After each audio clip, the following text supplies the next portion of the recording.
As I was digging through my upper 80s issues, trying to get those prepared for some videos, I realized that there was a bunch that I didn't realize that I had. I found a bunch that I thought I didn't have. I don't even remember buying some of these. A lot of them are complete. So I'm going to dig through this pile of magazines here that I have that it's almost a continuation of the video I did with the lesser known issues from the 80s.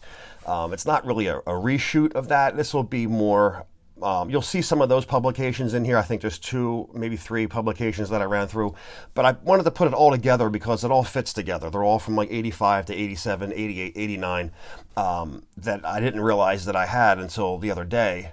And now I can put them all together into one for you. We're also going to cover some issues that I don't have complete, because you know how I feel about the 80s issues, and I had stopped, upwards to 87, 89. I kind of like lost my interest. I would still grab magazines here and there. I'll show you some of the publications that were short-lived, a couple of them that were just out for a couple of issues, 4 or 5. Some were out a little bit longer. I don't have all of them complete. I don't have all the annuals complete. I wasn't ever after the cash grab issues, just after the ones with new stories. So bear with me. I have a terrible cold, so I'm going to do my best to sound as clear as I can. And today is my birthday, so I'm spending my birthday with you guys. Nobody else better who I'd rather be with than all you. So the first issue that I thought was a good concept in the beginning, reading at the hype for the PWI annuals, excuse me, they were going to make these different. PWI, as we know, will have one wrestler on the cover, a non-action shot photo, and the PWI annuals were going to have 4 boxes, and it was going to be dominantly wrestling on their cover, which I thought was good. What I didn't know was there were just going to be recycled stories from the past. So PWI annual, I guess whenever you hear annual, you pretty much got to figure it's a recycled story, with the exception of the ones in the 70s. Those were predominantly new stories. I'll talk about yearbook and annual, Victory Sports Series. So PWI's first annual came out in spring of 1983. It's got Inoki and Backlund on the cover. It cost $195. So this was a jump from the other price. They're getting a little bit more, I guess, because they're calling it an annual. It would come out 4 times a year. I do not have these complete, but I just have the first couple. This was that was the spring issue. This is the summer issue, and as you can see now, as it started out with a 4-box photo cover, and it's all in action shots from here. I don't know if it continued to stay that way. I didn't buy many of these. Like I said, once I realized that they were just the same old stories, I wasn't interested in issues like that. Best of the Wrestler, which started in '76, came to an end. This is the last issue, and this was summer of 1983. Larry Zbyszko and the Iron Sheik on the cover. And Best of the Wrestler would change to Wrestler Annual. So it's the same magazine, even the same font going across the top for the first issue or so. Then they changed it. So Best of the Wrestler ended in summer of 1983, and then issue number 1 for Wrestler Annual was the next series in the fall. So fall of 1983 with the Dusty Rhodes and Killer Khan on the cover. It would keep that font just for a couple of issues, and then it would go to this font, and that would be the one it would stay with for a while, with a bloody Harley race on the cover. Another magazine would also make its debut in 1984, which was Wrestling USA, and it was another one with 3 to 4 box photos for the cover. I'm not a fan of that kind of a cover. I prefer a 1982 close-up shot of 2 guys in action, and then off to the left-hand corner, a small shot of 2 other guys. To me, it just got too busy, and it was the future right here, because every magazine would become just like this, And that was like one of the number one turnoffs for me. Nothing was better than capturing that single moment in time, and it's there forever, encapsulated on the cover of a magazine.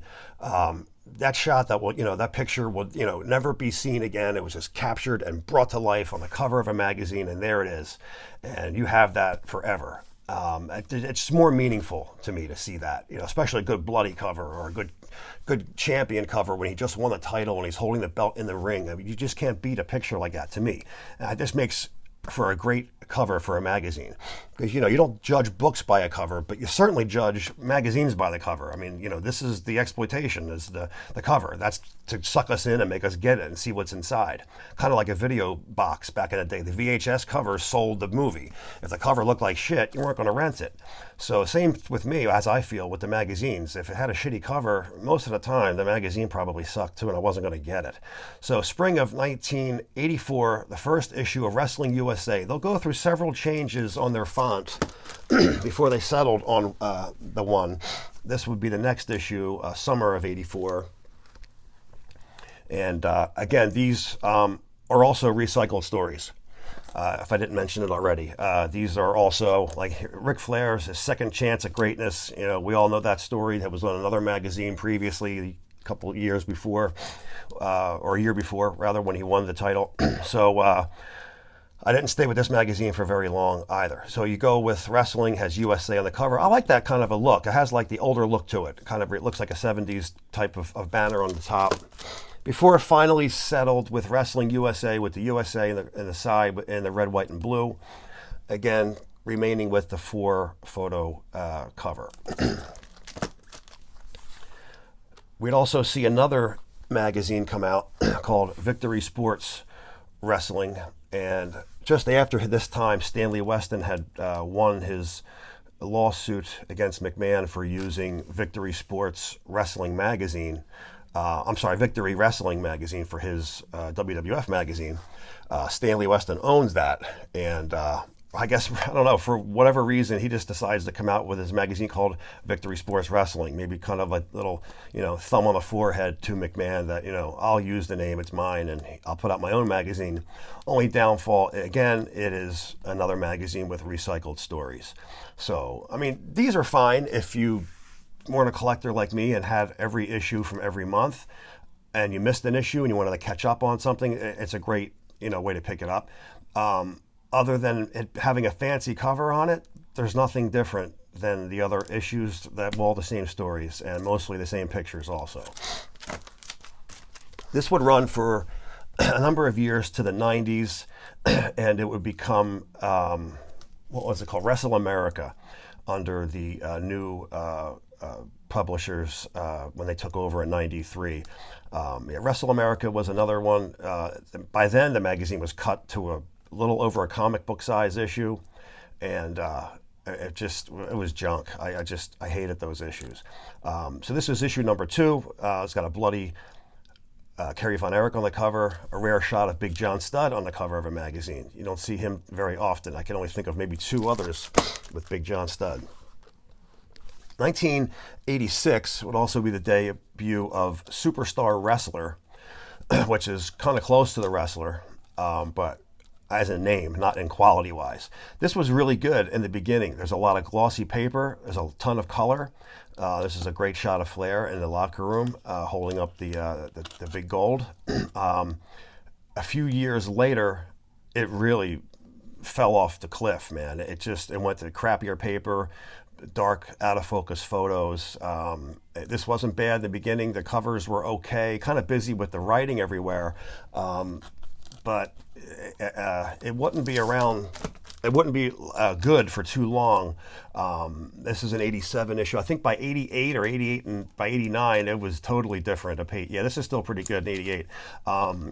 And it's a rare shot of Superstar Graham on the cover right before he would retire, when he brought back all the color in '85, right after the Great American Bash '85. But yeah, I mean, it wasn't bad, but it definitely, lost its original feel, and it went back to the crappier paper. These are the same people that put out Wrestling Scene, the Ringside Wrestling, and Wrestling All-Stars. '86 would also debut Wrestling Eye, and a lot of people love it. This is some people's favorite. As a kid, I didn't like it. I thought it was just a cheap magazine. As I got older, I learned to appreciate it more, and they told a lot of stuff that I think breaking kayfabe, sort of, which was different and kind of edgy. I thought was pretty good. And some, I don't know about every magazine or every issue they put out, but some of them ones that I read, they totally did. They were, using different terminology, and it was. I can't, like I said, I can't speak for every issue, but some of them totally were. Correct me, guys, if I'm wrong, but they would definitely, come close, to the edge with some of the things that they were reporting on. So Wrestling Eye would be around for a while. I don't have many. I have a handful. If I would grab it, especially because the Muta was on the cover. This is your first NWA TV champion to be as a foreigner to hold the title. Not sure how many more legitimate ones. What I mean by legitimate, like Nikita Koloff wasn't a legit Russian. But there wasn't many from other countries to come over to hold our titles. And it's just a great shot of Muta, who would have such a storied history, who is now on his final tour, his last year of wrestling. He just made an appearance at AEW, and I actually was able to catch that. And it could have been better. He's there with Sting, who looks, really broken down and should kind of give it up by this point. But it was good to see Muta back on American television again. The next couple of issues I have of Wrestling Eye, because I was always a Savage fan, and I was glad he was doing well in the WWF, even though I was far removed from the WWF at this point. I would still pick up an issue if Macho was on the cover. And I think this is the final issue I got of Wrestling Eye with Hogan with the black eye. I thought that was a cool look, and I just said, I'll grab it, even though I can't stand the WWF or McMahon or Hogan for that matter, the Hulkamania Hogan. I didn't mind NWO Hogan. This was August of 1983, and this was after Mania. I don't know what happened. I guess he won the title but wasn't supposed to. I don't remember the story behind it, but he wasn't champion long, and then right after this he'd be going to the WCW. Okay, we looked at this before. Official International Wrestling Insider, and this came out, its debut issue in January of '87. It wasn't around long. This is one of the better, lesser known publications from the upper '80s. I thought it was this one and Wrestling Action. I thought were the two best. But Official Wrestling Insider, January '87, May of '87.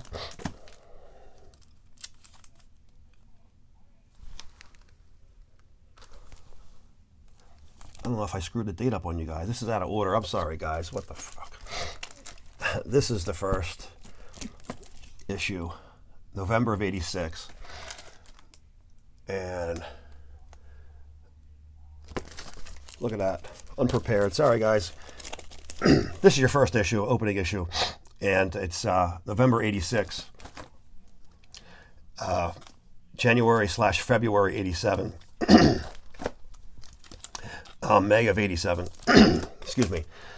I'm just going to go through these kind of quickly because we did see these before, and I don't want to screw you up on or hold you up by seeing things that we had already seen. And this would go for a couple of years. Final issue, being November '87, if it's in the right order. It was only around for a short time. Didn't last very long. Excuse me. The next publication that wasn't around long that I thought was good for color was Championship Wrestling. And again, I showed you guys this once before also. The months are kind of scattered. This is October '84, January '85. This is on our other video if you need to catch certain issues that you're missing. I know I'm going kind of quick, but like I said, it's just a reshoot of what you've seen. So I'll go through it pretty quickly. May of '86, August. Good bloody shot of the Purple Haze and Superstar Graham in November. Championship Wrestling did a great job for their color inside, and they always have blood, whether on the front cover, the back cover, or inside of the magazine with the 4 center pinups and the 2 ends. The one on the back cover and on the one, the front cover, inside page is also a color. So you get like between usually 6 color photos, sometimes 5. They would cheap out on the back page one sometimes. Final issue, February 1988, with Ronnie Garvin and Flair. And one more that we looked at already, which was Gold Belt.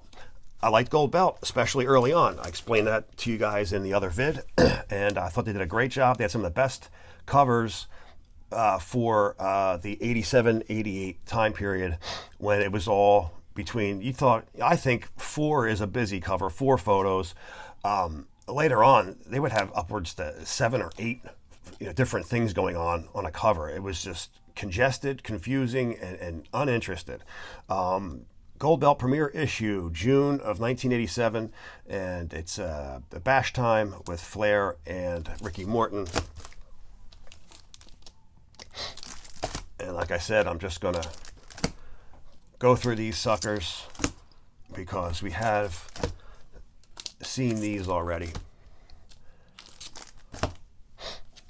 Very close to Championship Wrestling publication. Same kind of paper and quality and color and stuff like that. And it did right around here. This isn't a part of the monthly issues. This was a special volume 1, number 1 poster book. There was a bunch of pull-out posters in this. I remembered it because how heavy it is. It's heavier than the other magazines. And this would be rather expensive if you could find it. I remember seeing it online for like, in the low 50s. I couldn't believe it. Last issue is coming up, yes, right here. Well, last issue with this publisher, as I explained in the other vid. New publishers took over, and it really got bad in the 90s.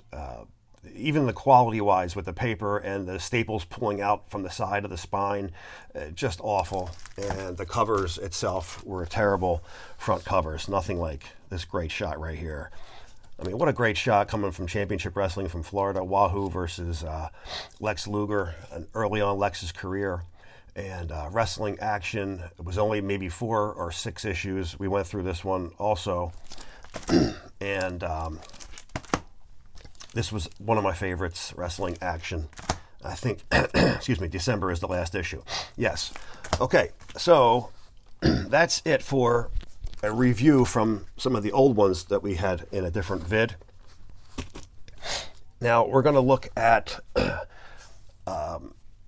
I totally didn't buy these. I bought maybe 2 or 3 tops of these next bunch that we're going to go through because I just didn't care for them. And you know why? They were cheap. Nothing was as cheap as official wrestling. We went through that before. Where is it? Official wrestling, probably the worst of them all, as in, quality and cheap wise. Nothing was bad as that. So these are better than that, but they're not great. The photos are very dark. Some are very underexposed. The articles are not interesting, and the topics were not that good. But it's a good wrestling cover. I believe Wrestling World has the same cover almost, or at least from the same match. And I am getting that Wrestling World together for you guys. I know it's taken forever. I can't find them all, but it's coming. Celebrity Wrestling. This is January of 1988. It came out in either late 87 or I don't think this is the first issue. I think there's 2 before this one. So it came out in 1987. The same company now who did Celebrity did Fever. It's along the same lines. It was a little bit better, but not much. I mean, they had better matches. They had some better covers. There was more of these issues, and it was around a little bit longer. The only reason I bought it is because Luger with the U.S. title. Wrestling Confidential is another one that was done by the same company. And again, it's okay. Some of the covers are terrible. Some of the inside content sucks. I bought it for Dr. Death and the new Herb Abrams UWF. So, and it's also got a great pinup in here of the Sheik and Sabu. This is Sabu's first appearance, and they talk about the Sheik with the U.S. belt. And at this point, he is wrestling in FMW. No mention of FMW here, just some mentions of the Sheik and the Sheik's nephew, Sabu. But Good old school looking cover, belt shot, bloody shot, and a new guy in the bottom. I mean, I'll take that all day. Too bad it didn't stay like that. Wrestling Fury, once again from the same people. I believe it was the publisher was O'Hara, or I believe that's how you pronounce his name, if I'm remembering correctly. He put a stab at, I mean, he, excuse me, he really gave it his best shot. He put out a lot of different magazines. And, I guess maybe by the 90s, the money dried up or the sales were just not there. But by then, he was pretty much done with have 6 of different publications that he had put out. Wrestling Fury was another one. Again, to see, late 87, early 88, 2 wrestlers on the cover of a magazine wrestling was starting to become very rare. So like all day long, like I said, I will buy those. Another great shot of young Lex Luger by 89 with the U.S. belt. I don't have many of these Furies. There's a rare shot of Jimmy Garvin on the cover in a bloody match with Wahoo. A very young pick of an ICW Randy Savage. That's not a WWF picture there. And but again, a couple of them are really good, and the rest I certainly would not complete all of them just for lack of interest, for no other reason. Wrestling Double Action, also put out by the same guy, and these were a lot better. They're not great. I didn't think I had them all, and lo and behold, I go through them, and I do. And their first cover is an IWGP match between Hogan and Inoki. I'm trying to remember. Hogan wore. They both wore black, and they both had black knee pads, and then one time one had a wristband. I can't tell with Inoki here if he's wearing anything. I can tell you what year it was. It was either 84 or 5, but this October 86 issue is the first issue. I don't think there's anything inside here with Inoki and Hogan. It's just talking about Hogan, and they're using one of the, these pictures, because at this point, McMahon banned magazines from being ringside because he had his own magazine and he was putting out his own stuff, so he didn't want any competition there, no longer taking photos at ringside. So people had to pretty much steal their shots, use old shots, or get them from the seats, or zoom in, or if they got lucky to be at a house show where they could get close enough to get decent shots, McMahon stopped other people, Bill Apter included, from especially Stanley Weston, from being at ringside anymore. Wrestling Double Action, second issue is December 86, and go into February, and these are going to be complete in order, so we can go through if you're looking to complete these. Again, 2 wrestlers on the cover battling it out in 87. These are perfect magazine covers for that time period. One of your last looks at Nick Bockwinkel with the AWA Heavyweight Championship. And then they had to go and ruin it by putting the Hulkster on the cover. No, I mean, all in all, it's a good shot. It's a good belt shot of Hogan on the cover. July 87, August 87. Ricky Steamboat, the Dragon. I hated the Dragon part. Loved Ricky Steamboat. October 87. I was hoping when he left the WWF that he was going to drop the Dragon gimmick, but when I had met him, he told me that that was his idea, and he loved the Dragon part, and so that left for an uncomfortable moment when I'm insulting it to the guy, but whatever. Double Action, January 1988, Barry Windham, one of the greatest underappreciated wrestlers in the game, against Ric Flair. They had some fantastic battles. We talk about Steamboat and Flair. Windham and Flair had some great matches, especially in Florida. Double Action would also change the fonts and also change publishers. So here is the old look, Double Action Wrestling. And February, or was it? February would be the first issue under the new umbrella of the New People, and you can see the font change. And from here, the magazine starts to drop. The covers started getting crappier. The sheen to the cover, the gloss was gone. The pages were, you could just tell that they were just not the same kind of material. And the covers just kind of started getting thrown together. this was this the all-girl issue? No, this was the final issue, and I guess when you get towards the end, you can definitely tell because the quality starts to change in them. Your final issue was July of 1988 for Double Action Wrestling. O'Hara, the same publication, put out Wrestling Power, and this will be the final publication for the vid. And I'm trying to find the date on here, and September of 1986 was the first issue, Wrestling Power. Wrestling Power wasn't bad. It was better than Double Action, I feel.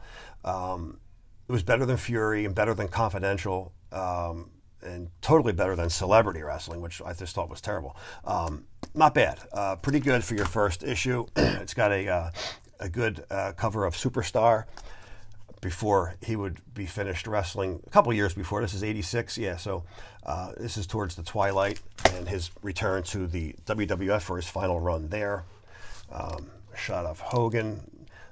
Not a fan of him, but the cover is a good cover. And Paul Orndorff on the bottom holding up the Intercontinental belt. It's a shame Orndorff never held a title in the WWF. I mean, come on. The guy should have at least had an Intercontinental. But March of 1987, the Wyndham brothers. Main reason that I had bought these Power issues was because they had a ton of photos of women.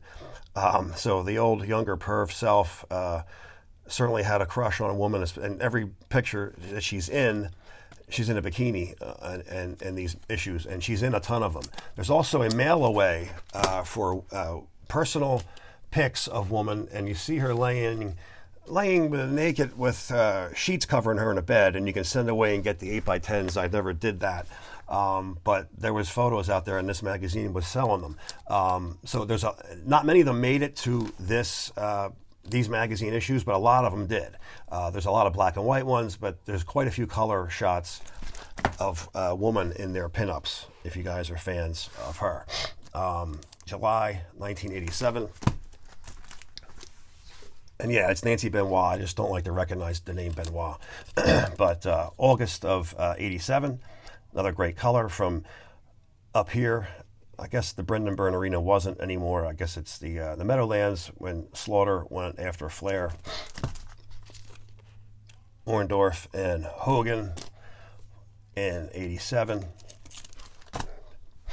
Dusty Rhodes, Ric Flair at a War Games. You can see the cage above the head here. Older shot.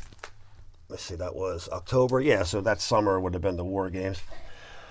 Let's see, November 87. Like I said, these aren't every month. They're scattered throughout the year. They could go 3 months with one, 3 months with nothing, and then come back every other month from there. So you just have to watch the issues out there. But if you have any questions, if I missed a month by saying it, just ask me and I'll tell you, or you know what the cover looks like. Just type in Wrestling Power 1987, and you should pretty much find everything that's out there. Here is Superstar backstage in the Bronx at a rec center off of Fordham Road. Very rough neighborhood in Fordham Road, especially for a white heel in a highly Hispanic section. I told the story that Superstar said this is the night that he went against Johnny Rodz, and every time Superstar would even go near Rodz, he would be booed, shit would be thrown at him. He's like, I want to get out of here alive, so you better go over tonight and pin me because I'm never going to make it out of here. So he let Johnny go over that night. Pretty cool story told by the Superstar. March of 88, Billy Jack, the cover. One of your last looks at Ivan Koloff on a cover. It's so small. April of 88. And it talks about Bruiser Brody in this issue. Ken Patera on the cover of June of 88. The Masked Superstar in some kind of weird face paint for July of 1988. Of course, it's the Demolition. September 88. And you can see the covers now are just getting kind of crappy. No longer are they having decent shots of two guys wrestle. It's just kind of some photos thrown together. Hacksaw Jim on the cover, Rick Rude and Don Morocco when Morocco turned face, and he was jacked. Oh my God, he was, I don't know what he was on, but he was on some good protein shakes at that point in '88. March of '89 with everyone's favorite Stink, and April '89, Hogan Savage, and the final issue, May of '89, for Wrestling Power. And then that would end, and the '90s would kick in. I hardly have anything from the '90s. I checked because I have everything that I own is here and not between two places. So my summer place, I brought everything back. And still going through things, still digging out Wrestling Worlds, and I will get to that one soon. But I just thought I would show these, and I mean, I could show my '90s stuff. There's not much. There's some WCW magazines when Stanley Weston was publishing WCW issues. I think he did that for like 2 years. I don't know. I forget what all is in there, but there's a couple Inside Wrestling and the Wrestlers when they were real small and cut down. You know, I mean, at some point maybe we could go through those, but it's not really worth talking about. There's nothing really that pops out. Actually, that's great. I just thought I would do like a part two or a relook at some of the upper '80s, lesser known issues with some of the better covers out there that were kind of overlooked by a lot of people. And if anything, hopefully I exposed you to something that you may like or you used to have, or maybe you're going to go out there and grab an $8 issue off of eBay just to have it because you never seen it. And that's the purpose for these whole things, you know, bring some nostalgia back to you guys, help collectors see what's out there and help them complete their collections as Jimi Hendrix is coming through. Come on, bud. Get out of here. Nobody wants to see you. All right, guys. We'll catch you guys on the next.